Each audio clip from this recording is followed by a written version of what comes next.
다 같이 묵도하심으로 수요 예배를 함께 드리겠습니다.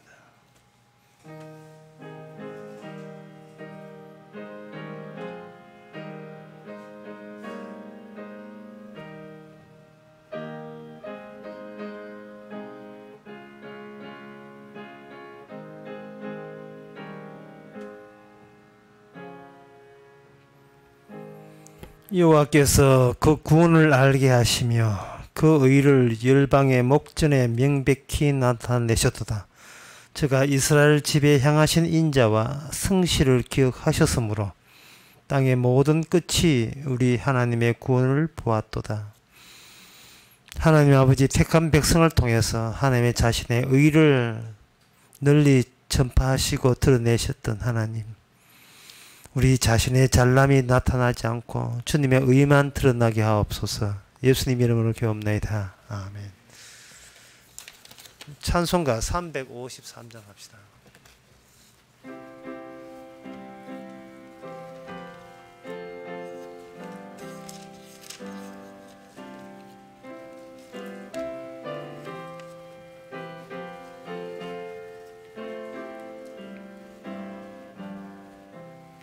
내 주 예수 주신 은혜 한없금만 내 주 앞에 이 적은 것 다 드리니 주 예수여 내 정성을 받으소서. 주 날 위해 보배로움 피 흘리사 그 귀하신 생명까지 다 주시니 내 천한 몸 이 생명을 왜 아끼랴. 주 예수께 빚진 것이 한없금만 나 주 위에 갚은 것은 참 적으니 주 예수여 너그럽게 보옵소서. 날 위하여 십자가에 피 흘리사 주 예수의 은혜로서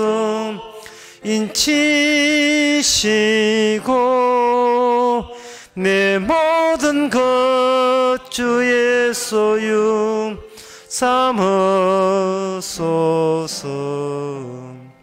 주 날 위해 그 귀하신 몸 버리사 이 내 몸을 핏값으로 사셨으니 내 생명도 주 예수께 바칩니다. 이 시간 같이 기도하는 시간입니다. 기도 제목은 우리 주님의 일은 대충 하지 않았습니다. 확실하게 실수 없이 어떤 인간과 비교되지 않을 정도로 완벽하게 일을 추진하셨고 그 추진하신 그 내용을 말씀을 통해서 우리에게 주셨습니다. 따라서 우리가 매일매일 살면서 하나님의 추진하시고 해내신 그 내용이 들어있는 말씀을 외면하지 말고 뒤로 미루지 말고 세상은 어차피 이 말씀대로 진행되는 걸 알아서 늘 말씀과 가까이 할 수 있도록 다 같이 기도합시다.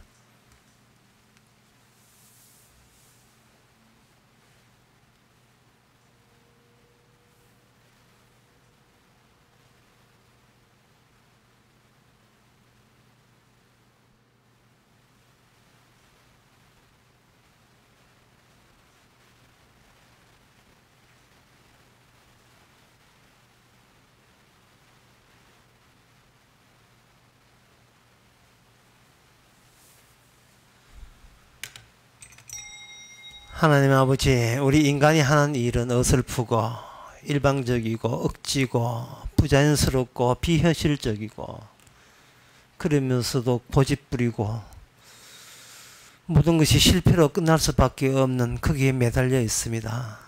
그러나 주의 일은 어느 것 하자 없이 철저하고 완벽하고 이 세상을 그 뜻대로 이끌어 나가시니 우리가 그 내용을 말씀을 통해서 놓치지 않고 그것을 바라보고 찾아내는 즐거움이 있게 하옵소서.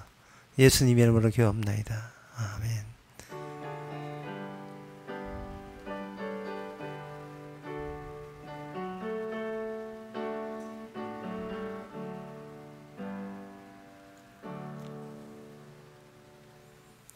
하나님의 말씀 봅니다. 하나님의 말씀은 아모스 2장 6절에서 8절까지입니다.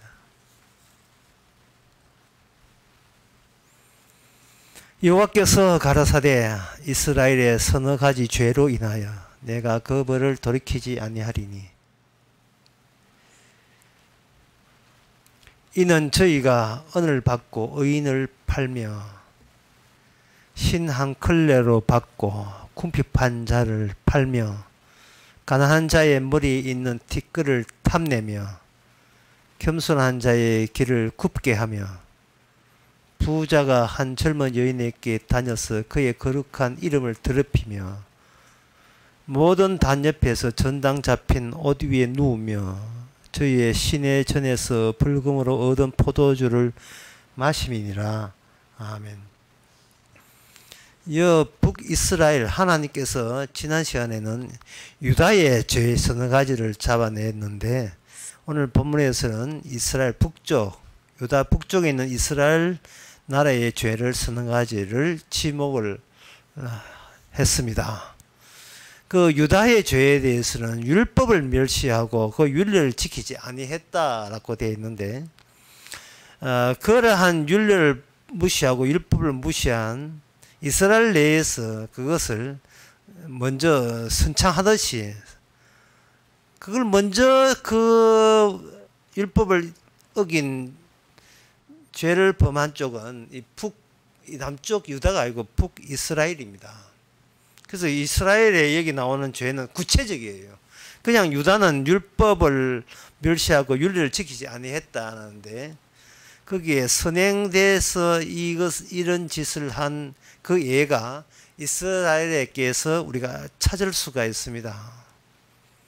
근데 그 이스라엘의 죄를 서너 가지 죄를 이렇게 쭉 보니까 거기에 대충 봐도 소위 부자가 가난한 사람을 압제하는 그 죄에 대해서 언급을 하고 그리고 없는 사람들의 것에 탐을 내고 뭐 주로 그 사치를 범하고 뭐 그런 죄에 해당되는 거죠.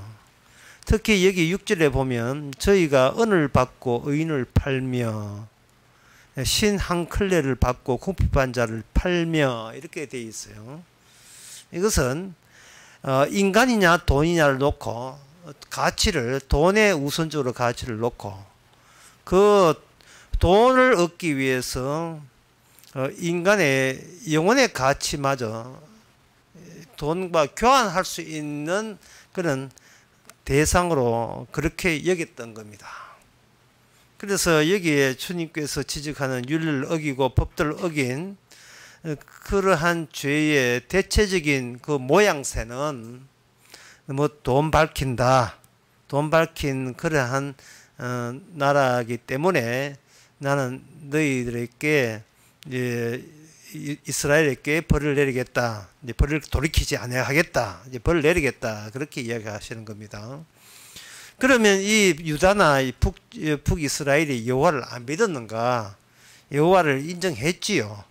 인정했는데 인간들이 하나님에 대한 관심사와 하나님이 인간을 볼 때 어느 대목을 보느냐의 관심사가 서로 이게 어긋나게 돼 있어요. 저는 이건 하나님의 뒷조사라 하는데 뭐 하나님의 존재가 어떠니 뭐 하나님은 뭐 어떻게 일하시는가 뭐 거기에 대해서 백날 연구해봐야 인간이 하나님에서 관심 갖는다는 것은 자기 자신의 실상을 감추는 의도가 강렬합니다. 선수 치는 거죠. 제가 하나님에서 이렇게 관심 두니까 하나님께서 내 뒷조사는 안 했으면 좋겠습니다. 이런 식으로 사전에 자기 방어책으로서 하나님께 되게 관심 있는 것처럼 하나님 중심으로 사는 것처럼 그렇게 위선을 떠는데 하나님께서는 그렇게 보지 않고 인간 나라는 결국은 망해야 된다. 그 망하는데 그 자료 수집 차원에서 유다와 북쪽 이스라엘을 죄를 찾아내는 거예요. 이방 민족도 마찬가지고요. 어차피 이거 여호와 하나님이 하시는 일은 거룩한 전쟁입니다. 거룩을 가지고 속된 것을 작살내는 전쟁. 거룩한 하나님 앞에서는 거룩하지 않으면 존재할 수 없고 망한다는 그것을 충분하게 보이기 위해서 활동하시는 하나님. 따라서 이 거룩을 거룩되게 하려면 속되면 더욱더 속되게 노출돼야 되겠죠. 그렇게 해서 결과가 뭐냐? 종말이죠. 망하는 거죠. 그 인간이 망하고 결국은 하나님 앞에 벌 받는 거, 이거는 뭐 이상하다고 얘기하지 말고 지당한 겁니다. 우리의 갈 길은 그 길을 밖에 없어요. 누가 거룩한 하나님 앞에 요구 조건에 충족할 수 있습니까? 아무도 없습니다. 의인은 없나니? 하나도 없어요. 뭐 자기 딴은 좀 착해 보여도 결국은 다 그 죄인으로 드러날 수밖에 없습니다. 그래서 내가 뭘 할 수 있느냐를 하나님 앞에 생각하지 마시고요. 지금 우리에게 무슨 일이 일어나는 걸 생각해야 돼요. 하나님께서는 쉬지도 않으시고 놀지도 않으시고 주무시도 아니하신다. 그럼 뭘 하느냐? 네가 망해야 될 자료 수집, 뒷조사에 하나님께서는 되게 바빠요. 바로 하나님이 인간을 보는 관심사가 뒷조사입니다. 뒷조사. 이미 결론은 나 있어요. 이래서 너는 망해야 되고 벌 받아야 된다. 너는 거룩에 부합되지 않는 이유는 네가 몰라. 내가 알아. 그것은 인간이 날 때부터 죄인이기 때문에 우리의 본질에 대해서는 주님이 잘 아시지 우리는 몰라요. 우리는 자꾸 잘나 보이지만 그거는 우리의 본질을 몰라서 그렇습니다. 그래서 이 아모스 호세아를 통해서 우리가 보여주는 것은 아모스의 그 호세아 선지자의 호세아가 아니고 아모스 선지자의 그 고난과 역경 그리고 비난받는 것은 이렇게 밑에서 인간에서부터 하나님께 올라가는 그 관심사와 위에서 내려오는 하나님의 관심사가 아모스의 몸 위에 상호 겹쳐져서 그래요. 사람들은 이 선지자에 대해서 왜 저런 소리를 하는지 이유를 몰라요. 그냥 보통 사람하고 살면 될 텐데 왜 유난 떨고 뭐 그렇게 하느냐? 니는 인간 아이가 뭐 이런 식으로 비난을 하겠죠. 그렇다면 여기서 우리가 여기 6절에 보게 되면 언을 받고 의인을 팔며 신 한 클을 받고 궁핍한 자를 팔며 가난한 자의 머리에 있는 티끌을 탐내며 겸손한 자의 길을 굽게 하고 뭐 부자가 한 여인에게 뭐 다 다녀가서 나의 뭐 부자라 하는 부한 돈이 많은 사람이 아버지 아들 사이를 말 아버지 아들이 거기 한 여자하고 관계를 맺는 거예요. 그게 아버지 아들이 동서지어야 되는 겁니다. 이런 식으로 동서지어야 되는 거죠. 이런 식으로 세상을 이렇게 하나님의 지적을 할 때 오늘 우리 본문에서 알아야 될 것은 뭐냐 하면 왜 하나님 믿는 나라가 이렇게 하나님 앞에 지적받을 수밖에 없느냐, 도대체 무슨 일이 일어났기에 무엇 때문에 그렇게 됐는가라는 것을 알아봐야 되겠죠. 그 약속의 땅에 들어온 이스라엘이 그들이 그냥 처음에 들어올 때는 무슨 사회냐 하면은 소박한 소박한 몇몇 같은 혈통 중심의 그 지파 중심인데 혈통 중심의 몇몇 그 가족끼리 그렇게 살았었어요. 처음에 뭐 왕이라는 것이 필요치 않고요. 왜냐하면 하나님이 왕이기 때문에 약속의 땅에서는 하나님의 왕입니다. 근데 이방인들은 약속의 땅에 살지 않기 때문에 그들은 왕이 인간들 가운데 어떤 영웅적인 존재가 왕으로 있어야 되고 그걸 세습화해야 되겠요. 대대로 왕을 섬겨야 되고 그들은 백성 되는 걸 좋아했죠. 근데 이스라엘은 하나님 자체가 왕이기 때문에 다른 이방 민족과 더불어 최고 지도자가 그들에게는 필요치 않습니다. 하나님께서 햇빛 주시고 공기 주시고 지금도 마찬가지 우리의 생명 주시고 밤 잘 때도 우리의 자율신경경 교감신경까지 다 계산해가지고 잠잘 때도 소화되게 하시고 심장 뛰게 하시고 다 그렇게 하시잖아요. 잠잘 때 새벽 3시에 일어나가지고 심장아 잘 있느냐 뭐 그럴 필요 없다 이 말이죠.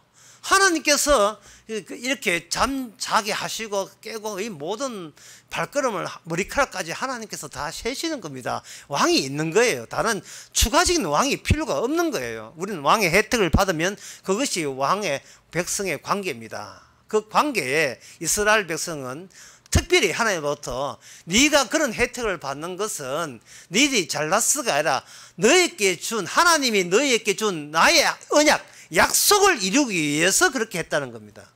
너희들이 마음씨가 착하고 그런 게 아니라 너희들은 목이 곧은 백성이고 완악한 백성이지만 내가 아브라함과 이삭과 야곱에 준 그 맹세를 이루기 위해서 너희에게 약속의 땅에 살게 했다. 그렇게 되어 있습니다. 신명기에 그 7장 8장에 보면 좀 9장에 보면 나와 있거든요.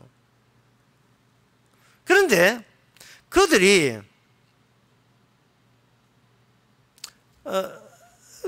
약속의 땅에 살면서 그들은 지난 시간에 했던 율법과 율례를 뭔가 놓치고 말았어요.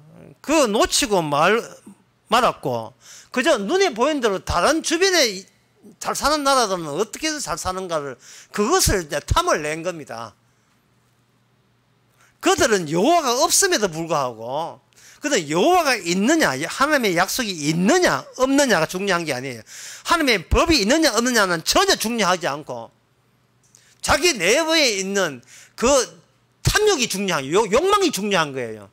어떻게 하면 옆에 다른 나라에 잘 사는 것처럼 우리도 잘 살 수 있는가 거기에 너시 마음이 거기에 쏠린 겁니다. 사사기에 보면 그게 굉장히 그게 자주 나와요.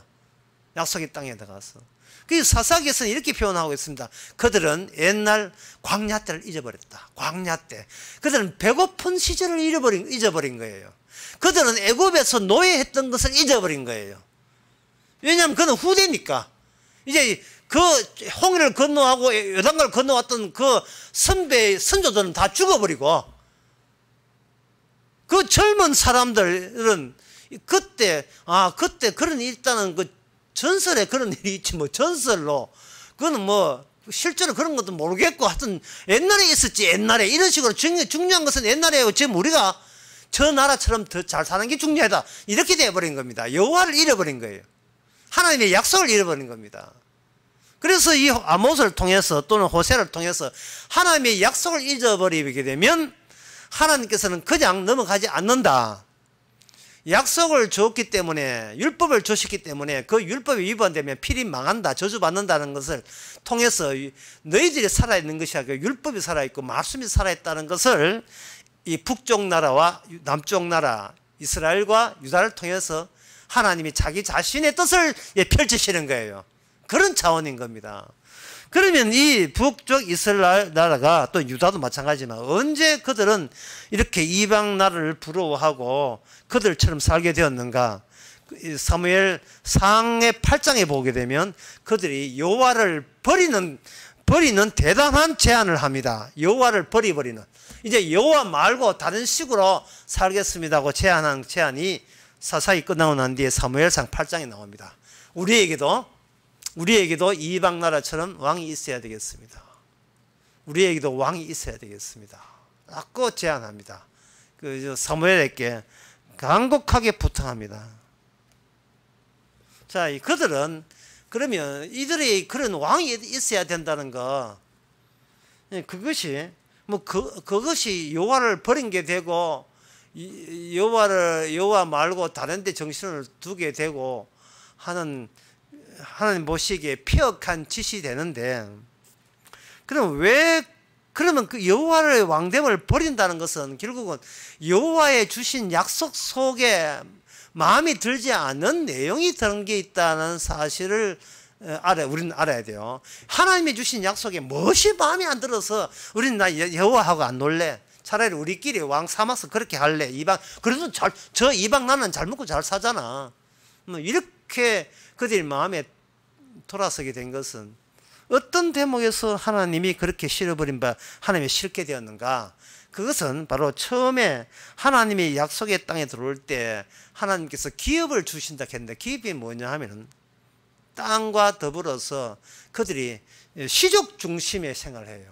시족 중심. 땅이 시족 중심의, 시족이라 하는 것은 한 8명에서 50명 사이에 그런 작은 규모의 그런 모인 것을 시족이라고 합니다. 그보다 더 큰 것은 한 5명에서 한 80명은 시족이고, 그 다음에 그게 한 80명에서 수백 명 되는 것은 부족이고, 수백 명에서 수천 명 되는 것은 족장 사회라 하고, 그 다음에 5만 명 이상 되는 것은 국가라고, 그렇게 이제 오늘날들은 그렇게 이제 편의상 그렇게 분류를 해요. 그거 왜 그래 하나님께서 시족 중심으로 하게 했느냐? 하나님이 주신 그 상속, 그걸 기업이라 하는데, 하나님은 개인 재산을 준 게 아니고 시족의 공동 재산을 준 거예요. 땅을 분배하며 지파로 분배하고 저 지파에서 또 분배할 때 그것이 한 가정에게 준 게 아니고 한 시족에게 땅을 분배한 겁니다. 열왕기상 21장에 보면 그 나봇의 포도원이 나오는데, 그 나봇의 포도원이 나봇 개인용이 아니고 나봇의 집안용이에요. 집안이라는 말에 우리가 알기 쉬우니까 시족 대신 집안이라고 합시다. 그 나봇에 속한 집안의 공동 소유로 그 땅을 준 거예요. 그런데 처음에 하나님께서 유업으로 주셨다, 이 말은 하나님이 거룩한 전쟁을 해가지고 하나님이 약속이 없는 민족을 일방적으로 거룩하지 않다고 규정하셔서 다 쫓아내시고, 오직 하나님의 언약을 입었다, 언약의 관계를 맺고 있다는 이스라엘로 하여금 그냥 그 약속의 땅 그 전체를 들어가 살게 한 거예요. 젖과 꿀이 흐르는 땅을 살게 한 겁니다. 대충 임금 수대로 이렇게 분배했다 이 말이죠. 그러면 그들은 공짜로 땅 받은 거예요. 공짜로. 자신의 행함이나 노력 없이, 자신의 의로움 없이 공짜로 땅을 받은 거예요. 제가 아까 이야기했잖아요. 목은 고등 백성이고 고집 세지만 하나님의 아브라함과 이삭과 야곱을 주신 약속을 위해서 약속의 땅에 들어온 거예요. 그러면 하나님의 너희들이 그 땅에 사는 조건은 딱 하나밖에 없습니다. 이건 하나님의 무상으로 준 것이다. 그걸 하나님의 상속분 또는 하나님의 기업이라 해요. 기업이라 하면 요새 뭐 회사하고 자꾸 구분되니까 상속분 또는 유산, 하나님이 주신 유사이다 이 말이죠. 유사이라 하는 것은 누가 죽고 그분의 죽은 자의 소유가 자식들에게 분배되는 게 유사이잖아요. 거룩한 어린 양의 희생제물이 죽고 그 죽음의 공로에 의해서 분배된 거예요.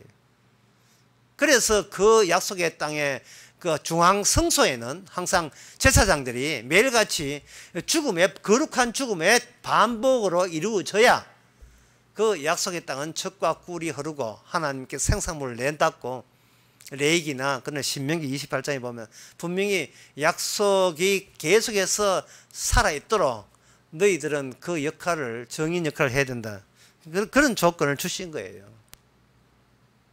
그런데 그래서 그들의 차지한 땅은 약속의 땅을 다 차지했지만 그들은 어디에 모였었는가? 시족 단위니까 노동력이 풍부하지 않아요. 그래서 이스라엘 약속의 땅 가운데 중앙산지, 제 중앙에 어떤 300까지는 아니지만 하여튼 좀 높은 지대가 있어요. 이스라엘 백성이 이렇게 되어 있거든요. 평범한 게 아니고 중간에 등뼈가 톡 튀어나온 것처럼 톡 튀어나왔다고요. 그 톡 튀어나온 것 좀 서늘한 그 동네가 베들레헴도 있고 예루살렘도 있고 기브아도 있고 유명한 도시가 그 위쪽에 이걸 중앙산지라고 하는 늑골 같은데, 톡 튀어나온 늑골 같은데 그 위에 있다고요. 베델도 거기에 있고. 그 위에 쭉 올라가게 되면 뭐냐 하면 바로 그 갈릴리 호수 있고 남쪽에는 사해바다 있고 지금은 도로가 거의 쫙 납니다. 그 중간에 도로 중간에 서한 지구라 해가 지금 팔레스타인 지구가 있는데 겁도 없이 저는 그걸 통과했지요. 돌아가야 되는데 돌아가기 싫어가지고 그냥 가자 해가지고 그 중앙산지 도로를 쭉 따라서 남쪽 예루살렘까지 내려왔습니다. 그 중앙산지에는 농토가 그렇게 넓지를 않아요. 이거는 넓지 않다는 말은 시족에게 각자 할당된 하나님의 유산을 주신 그 작은 땅떼기를 스스로의 작은 노동력이지만 그 노동력으로 자급자족이 가능하도록 하나님께서 그러한 형편에 살도록 맞춰서 그 땅을 준 거예요. 그 땅에는 보통 처음에는 보리를 심어요. 그래서 이스라엘은 보리 중심 농사를 지었습니다. 그 보리 필 때 그걸 유월제를 하고 그 다음에 그 몇 개월 후에는 이제 맥추절이 있어요. 그거는 밀을 그래 보리 심고 그 다음에 또 밀 심고 그 다음에 뭐 이게 여러 가지 포도주나 또 올리브도 심고 그 올리브 심는 것은 그 비탈 이렇게 등기처럼 올라갔으니까 지중해 쪽으로 또는 저쪽 요단강 쪽으로 내려 비탈기에는 그는 건조한 땅들이 있기 때문에 그건 이제 올리브 심고 그렇게 해서 농사 지어가지고 자급자족이 되도록 해요. 자급자족이. 이 왕이 별로 없지요. 자급자족이 되게 되고 그 자급자족의 모든 공로가 바로 하나님의 은혜다라는 것을 늘 농사 질 때마다 그걸 느끼도록 그렇게 한 겁니다. 그런데 이스라엘이 거기서 왕이 등장하니까 왕은 자기 전쟁을 시작하게 되고요. 전쟁을 하게 되면 필요한 자기 부하들이 있어야 돼요. 그 부하들에게 봉토라고 해서 봉토. 다시 말해서 이거는 기사기업에게 그 전쟁을 해서 땅을 뺏어 가지고 수고했다고 그 봉급용으로 주는 땅이 있어요. 그 봉토라 하거든요. 그걸 그 왕은 이제 전쟁 오야보이고 전쟁을 일으키고 그 지휘관들에게 전쟁 이기게 되면 그렇게 대대로 너가 집안은 이 땅 먹고 살아라고 땅을 분배를 해준다 이 말이죠. 거기 사무엘상 그 8장에 보면 그렇게 되어 있어. 천부장 백부장에게 막 땅을 하사하고 있다 이 말이죠. 그렇게 되니까 하나님이 각자 시족별로 준 그 시족에 국가 체제가 이게 침범하게 되어버려요. 나봇의 포도는 이게 하나님이 기업으로 주신 건데 아합 왕이 하는 말이 내 나라에 돈 쳐줄게. 안 됩니다. 이건 하나님 주신 겁니다. 저놈 죽여라. 죽여버렸잖아. 어디 왕의 말을 이렇게 죽여버려요. 조항하고 그 나봇의 포도원을 뺏어버리고. 이게 바로 윤리와 규례에 담겨 있는 내용을 완전히 모독하는 거예요. 왕제도가 되니까. 왕제도가 되니까 다른 나라 왕 사람들은 왕이 있는 나라는 어떻게 사는가 보니까 너무너무 잘 살거든요. 그 너무 잘 사는 이유가 농사 지어서 잘 사는 게 아니고 무역을 해서 잘 산다는 것을 발견한 겁니다. 무역. 그럼 무역이 되려면 뭐 해야 되느냐? 우리나라를 농업국가에 전적으로 농업 매이지 말고 이게 상업국가로 전환될 필요가 있는 거예요. 상업국가 되려면 다른 나라에 필요한 것을 이쪽에 특화 작물을 해야 필요가 있습니다.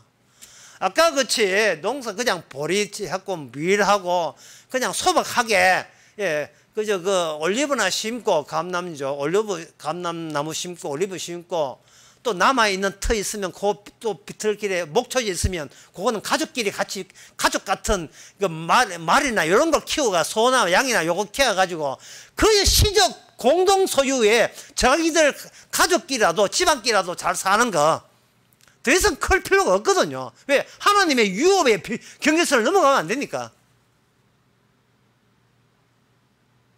안 되니까 그런 거예요. 만약에 그 자기 시적 가운데서 어떤 남자가 전쟁에 나와서 죽었다든지, 안 그러면 병에들 죽었으면 그거는 솔직히 그 집안은 고아와 과부가 발생되잖아요. 그럼 고아와 과부가 발생되게 되면 그건 어떻게 하냐? 자체제 시정 내에서 해결하면 돼요. 어떻게 하느냐 하면은 그 아버지가 자식 없을 때는 바로 그 형수가 시동생하고 결혼해가지고 자체적으로 그 아들 낳아가지고 아들이 노동력을 또 제공해서 하나님이 주신 유업으로 신 땅을 키우고 뭐 이런 식으로 오손도손 사는 거. 각자 하나님이 주신 그 땅이 있기 때문에 남의 땅을 넘보지 않는 그런 자세. 그러니까 왕이 필요치 않지요. 왕은 그냥 깡패 두목이고 오야보이고 그 밑에 부하들은 이거는 그 뭐 양아치죠. 양아치. 왕이 자꾸 전쟁을 하려 하니까 기준에 있는 유업으로 땅까지 침범을 해가지고 왕이다 땅 내놔 해가지고 자기 중재당 대장 부에게 그냥 줘버리는 거예요. 줘버리니까 이 부하들은 전쟁하는 그 사람들이기 때문에 어디에 사느냐 하면은 이거 농촌에 안 살아요. 농촌에 할 일도 없어요. 전쟁 준비하고 훈련해야 되니까 어디나 도시로 모이는 거예요. 도시로 모이니까 도시로 모이고 도시에 있는 그들은 그냥 농사 짓고 작업 짜주는 게 아니고 더 큰 부를 축적하기 위해서 왕이 하는 일이 부를 축적한 거라는 거예요. 축적하기 위해서 다른 나라와 무역을 성사시키기 위해서 그 나라에 너 나라는 우리가 어떤 거 수출해 주면 좋겠어. 돈 되는 막대한 이유를 남기는 그러한 작물을 완전히 똥들을 확 쓸어버리고 거기다가 특화 재배를 해버리는 거예요. 수출용 작물 재배에 들어가는 겁니다. 더구나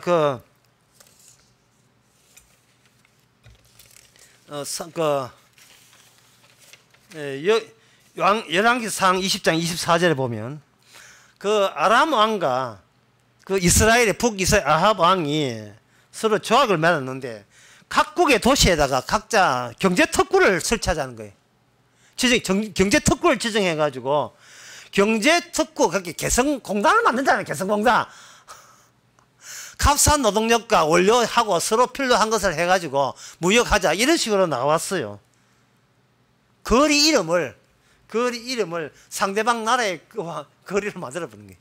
뭐 테헤란 노것처럼 이런 거. 이거는 이스라엘 아니죠. 이방 나라죠.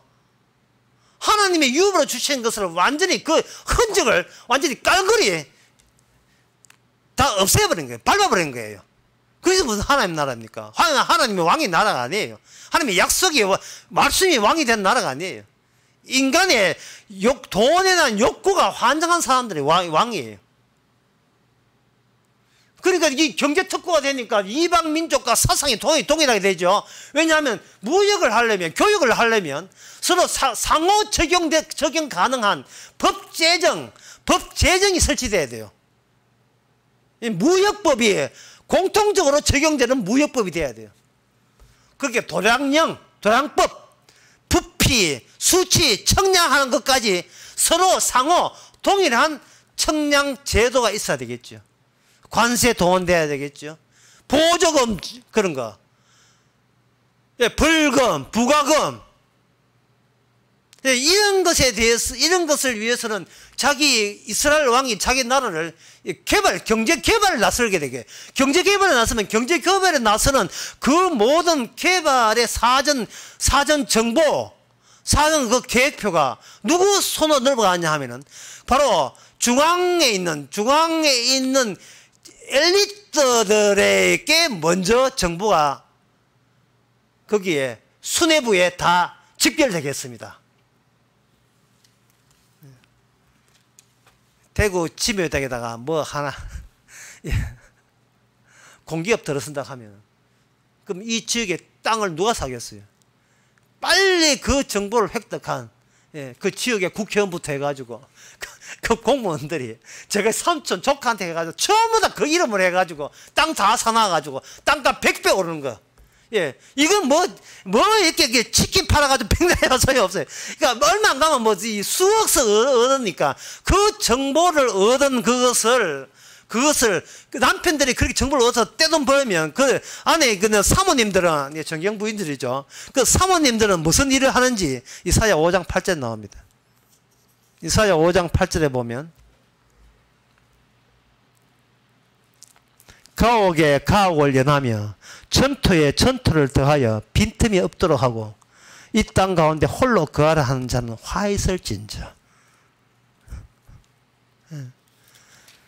그리고 그 이사야 3장 17절에 그러므로 주께서 시온의 딸들의 정수리에 딱지가 생기고 그들의 하천을 드러내고 그들이 장식한 방울목걸이와 머리에 망사와 반달 장식과 귀고리와 팔목걸이와 면박과 화관과 발목 수사슬과 띠와 향압과 호신부와 지향과 금고리와 예복과 그독과 목도리 루비똥들 똥들 있잖아요. 루비똥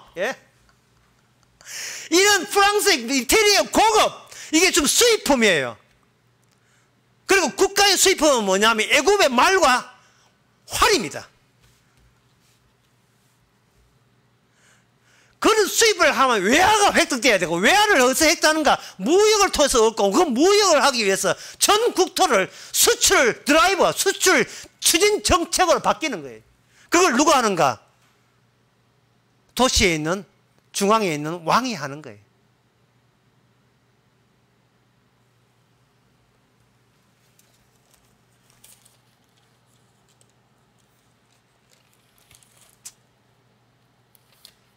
그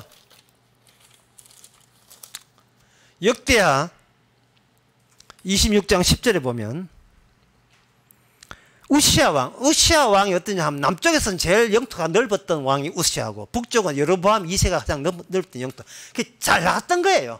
영토가 굉장히 큰 거예요. 왕이 되어서 뭐 왕으로 되었으면 자기 자존심도 있어가지고 자기가 왕이니까 백성들에게 어떤 보여줄 만한 괄목할 만한 그런 성과를 내야 되지 않습니까? 그래야 장기 집권 되거든요. 안 그러면 구태사에 이렇게가 뒤집어지니까.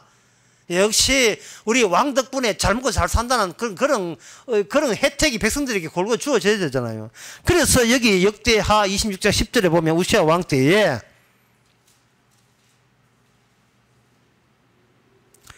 거친 땅에 망대를 세우고 물동을 많이 팠으니 평야와 평제 6척을 많이 기름이며 또 여러 산과 좋은 밭과 농부와 포도원을 다스리는 자를 두었으니 원래 이 포도 농사는 산비틀에만 하면 되겠어요. 보리 농사가 줍니다. 그런데 뭐가 돈 안 되는 보리보다도 특히 밀과 포도와 감남루 이런데 치중을 한 거예요. 처음에 이스라엘이 처음 들어갈 때는 대추라든지 이렇게 소규모 자기들 그 집안끼리 밥 먹고 살면 되는 그런 소박한 농사로 좋겠어요. 중요한 것은 제사장들이 죽음을 반복한 희생제물로 드림으로써 하나님께서는 우리에게 하나님의 언약을 잃어버리지 않을 정도의 먹을 것과 입을 것을 주시면 그게 바로 약속의 나라고 천국입니다. 먹는 거 입는 걸 족한 줄 알라 그 정도면 되는데 이게 주변에 탐이 날 만한 이방 민족들이 설치되니까 우리는 그걸 자기 욕망에 동하니까 그걸 못 따라가서 환장한 겁니다. 우리가 언제까지 하나님이 주신 것으로 살겠느냐? 따라붙자. 저 사람만큼 살 수 있다. 우리는 그만한 역량이 있다. 우리 이스라엘 스스로 우리 사람 무시하면 안 돼. 저 사람처럼 살 수 있어. 라고 이런 쪽으로 그만 하나님 버리고 수직 버리고 수평으로 나와버린 거예요. 세상적으로 나간 겁니다. 그 도약령이라는 법을 만들 때 그 법 만드는 그 모든 추진의 취지가 어디서 나느냐? 국가의 부를 창출하는 거예요. 국가의 부항난을 창출하는 거예요.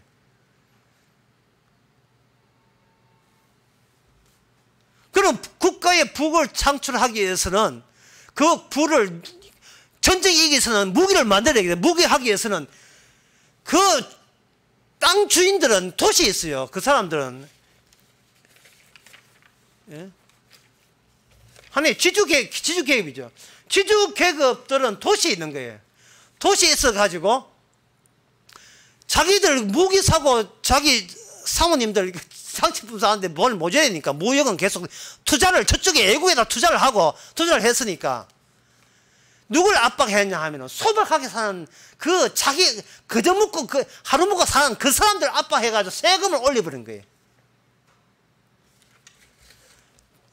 그 투자가 되니까 생산물이 많게 되면 옛날에는 공장이 땅이 공장이었잖아요. 수출 공장이었잖아요.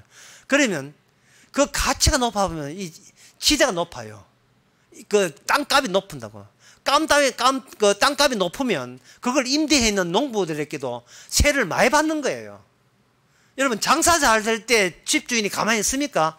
가게세 더 내려 하잖아요. 그거와 똑같은 겁니다. 그러면 그 국가의 법은 수출 위한 법은 국가의 부를 창출하기 때문에 모든 법 제정에 가담한 사람들은 그 국가의 부 창출에 기여한 바가 있는 사람들만 법 제정에 가담하게 돼요. 그러면 그 법 제정에 누가 가담 못하느냐 하면 가난한 사람들, 땅 뺏긴 사람들, 자기 땅 뺏긴 사람들은 법 제정에 가담을 못하게 돼요. 이 말은 뭐냐? 오늘 설교의 제일 중요한 법이 이 말이에요. 뭐냐 하면은 하나님의 법이 있음에도 불구하고 그 법은 소위 가진 자 위주의 왕 위주의 법으로 이게 전부 다 전환됐다는 겁니다. 오직 하나님만 왕으로 바라보고 사는, 요새 말하면 주만 바라보고 사는 그 사람들의 법은 완전히 개무시당하고 눈에 보이는 세상이 발전, 국가 발전, 경제 발전, 그 발전에 필요한 그런 사람들을 그 정당한 국가 경제 발전에 도움되는 쪽으로 법이 새롭게 제정되는 거예요. 그걸 선지자들은 이 불법한 자들을 하는 거예요. 불법한 자. 여기 나오는 가난하고 부하들은 뭐냐 하면은 그들이 돈만 탐내는 게 아니라 국가 부를 창출하기 위해서 하나님의 율법보다도 세상 영화를 쫓아가는 사람을 말하는 겁니다. 그러면 하나님의 율법 안에 진짜 내용은 뭐냐? 바로 후견자 제도예요. 그 어려운 사람을 대신 나서서 희생해준 정신이 있어주는 거예요. 고아와 과부와 나그네께 무상으로 제공하는 것이 이스라엘에 살아남아야 될 하나님의 율법 정신이에요. 왜? 그들은 외국에 있을 때 고아와 과부가 나그네였으니까. 하나님께서 무상으로 희생했기 때문에 그들은 약속의 땅에 들어왔잖아요. 광야에서 그런 거짓골이었잖아요. 거지지만 적과 꿀이 흐른 땅에 왔는 것은 뭐냐면 주님이 친히 그들의 후견이 된 거예요. 배후에서 도와주는 분이 된 거예요. 도와주는 착한 분이 된 거예요. 주님께서 사마리아에 착한 사마리아 사람 된 거예요. 그 정신을 잃어버린 거예요. 지금 누가 돈 많으냐, 누가 힘 세느냐의 경쟁 마당이 된 겁니다. 남쪽도 마찬가지고 북쪽도 마찬가지고 이방 나라도 마찬가지고 뭐 똑같이 되었어요. 그러니까 법 만들 때 국가의 부의 창출에 보탬에 앉아는 입 다물고 가만히 있어. 법은 우리가 만드는 거예요. 법은 국회의원 만드는 거예요. 가진 국회의원들이 만드는 거예요. 없는 입 다물 있어 이 말이에요. 그 다시 말해서 어떤 조그만 조직체라도 협의 안 나거든 바랄 건 없다 이 말입니다. 유튜브에 좋아요 안 하거든 당신도 말해 이 말이에요. 그게 여러분 제가 이해하면 지금 제가 이렇게 하면 인간 세계도 그렇게 희생물로 해서 살아가는 그런 세계가 있었습니까? 라고 여기 의아해 느낄 거예요. 왜냐하면 우리가 몸에 자연스럽게 동의되는 세계가 돈 낳고 인간 난 세계거든요. 돈이 우선되는 세계예요. 법은 돈을 찾은 자를 위해서 만든 게 법이에요.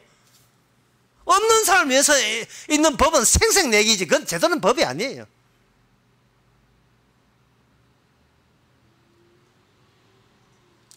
권력이 있다는 것은 어느 정도 돼야 권력이 있느냐 하면은 있는 법도 넘어설 때 그게 우리는 권력이 있다고 이야기하는 겁니다.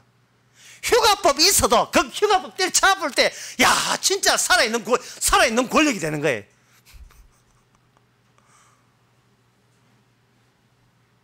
이게 우리가 추치집안 한 것은 욕하겠죠. 만약에 같은 추치집안이면 입 다물어요. 예. 자칫하면 우리 혜택이 우리한테 돌아온다는 거예요. 그러니까 그 당시 아줌마들이 그런 가진 자, 광남의 부유한 가정자 아줌마들이 그 많은 남편이 번 돈을 어디다가 하느냐 하면 바로 가옥에 전토에 전토, 부동산 투기하는 거예요.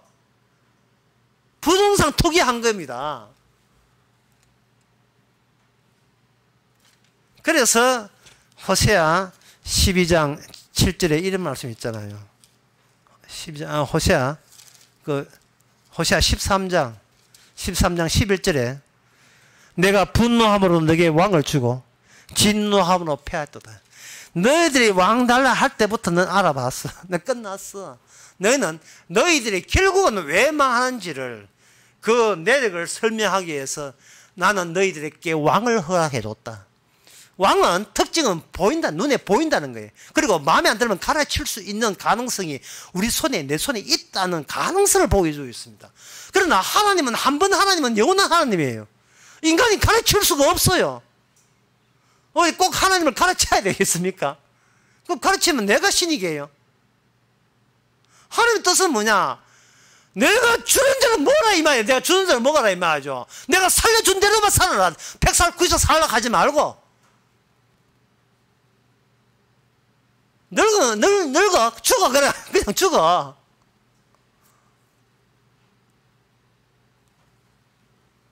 우리 교회는 그냥 그 신방이 거의 없어요. 예. 신방해봤자 뭡니까? 그냥 죽으세요. 이 신방 뭐 결론 났어. 그냥 죽으세요. 죄인인데 왜 살려 하십니까? 그게 누가 신방 받겠어요? 오라 하겠어요? 주님의 뜻 구약을 주신 것은 이스라엘 망하게 주신 거예요. 그 많은 이야기가 오늘날 우리 남의 이야기가 아니고 우리 이야기예요. 그냥 이 세상에서 그냥 인간답게 사는 것이 지옥 가는 사람답게 사는 거구나. 남들처럼 사는 것이 바로 넓은 길로 가는, 멸망의 길로 가는 거 맞구나, 그게. 남들처럼 사는 게 쭉 따라서 지옥으로 쭉 빠져나가는 거예요. 다 빠져들어가는 거예요. 나이가 가라 폭포에 같이 빠지는 것처럼.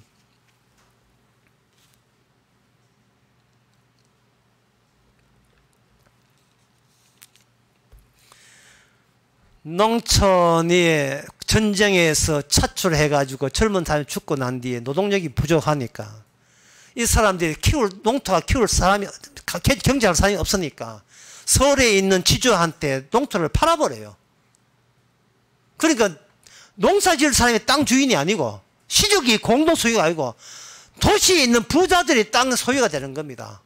그리고 그들은 어디로 가냐? 도시로 가요. 그러면 도시는 잉여 농산물, 더 세금을 때리니까 남아도는 그 농산물도 도시로 모이고 남아도는 그 노동자들도 도시로 모이고 그 도시가 전에 농촌에 있어야 될 사람들이 도시에 와가지고 도시에 와서 남아도는 노동시장을 형성하고 있습니다.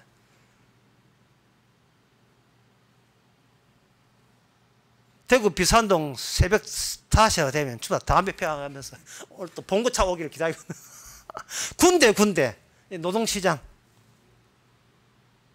농촌 출신이기 때문에 촌놈이죠. 농촌 출신이기 때문에 교육을 못 받아서 단가 높은 기술이 부족한 거예요. 교육을 안 받았기 때문에. 그러니까 쉬운 직업을 하다 보니까 공급은 많고 수요는 작고 자기들끼리 싸우다 보니까 여기서 치안, 사소한 분노 조절 장애 뭐 이렇게 해가지고 뭐 성질나면 무조건 술 먹고 담배 피우고 술 먹고 해가지고 차 가지고 박아버리고 뭐 전부 다. 그야말로 치안이 더욱더 강렬해지니까 더 험난해지니까 법 가진 사람은 국가 경제 발전이 지장된다고 더 강력한 법을 더 제정할 수밖에 없어요. 가진 사람 다 빠져버리고 돈 없는 사람 벌금 내고 뭐 이런 식으로. 이것이 악순환이에요. 이게 바로 세상입니다. 이 세상을 성경에서 이렇게 하나님께서 보여주는 겁니다. 나라 바꿔라 말이 아니에요. 바르게 남 도와 이웃 사랑하는 말이 아닙니다. 다소 이웃 사랑은 그 생색내기고 이 땅은 결국은 이래서 망해야 되는구나. 우리가 하는 것은 하나님의 말씀의 완성, 십자가죠. 주님의 모든 언약이 완성된 그 십자가 용서하심이 기다리는 바로 새하늘 새 땅, 우리의 시민권은 하늘에 있습니다. 따라서 이 땅 지옥 같은 세상에서 우리는 신나게 구경들 하시면 되는 자들이 성령 받은 성도입니다. 기도하겠습니다. 하나님 아버지, 우리 형편에서, 이 세상 형편에서 나의 살아가는 그것에 대해서 어떤 정당성도 부여하지 말게 하옵소서. 뭘 해도 죄가 될 수밖에 없는 이유가 우리 자신이 세상 사람과 다를 바 없는 육신을 가지고 태어났기에 그런 인생일 수밖에 없음을 자인합니다. 그럼에도 십자가 알게 해주시고 성령 주셔서 우리의 나라가 이곳이 아니고 다른 곳에 있음을 감사할 수 있는 저희들 되게 하옵소서. 예수님의 이름으로 기도합니다. 아멘. 찬송가 350장 합시다.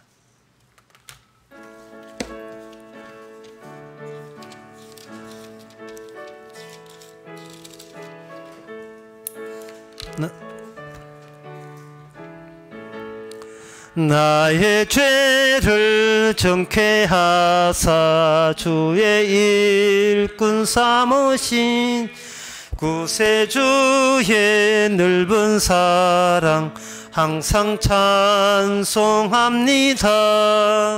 나를 일꾼 삼으신 주 크신 능력 주시어 언제든지 주 뜻대로 사용하여 줍소서. 내게 부어 주시려고 은혜 예비하신 주 그 은혜로 채워주사 능력 있게 합소서. 나를 일꾼 삼으신 주 크신 능력 주시어 언제든지 뜻대로 사용하여 줍소서. 죄의 짐을 풀어주신 주의 능력 크도다. 나를 피로 사신 예수 내 맘속에 없소서. 나를 일꾼 삼으신 주 크신 능력 주시어 언제든지 주 뜻대로 사용하여 줍소서. 주여 내게 성령으로 충만하게 채우사 생명수가 강물처럼 흐르게 하옵소서.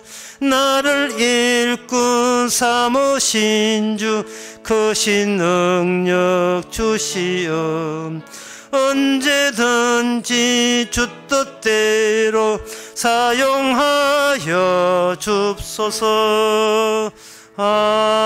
아멘. 기도합시다. 지금은 우리 주 예수 그리스도 은혜와 하나님의 크신 사랑과 성령의 충만하심이 정작 하나님의 우리께 최초로 주신 것이 복음인 것을 깨닫는 모든 성도에게 함께 있을지어다.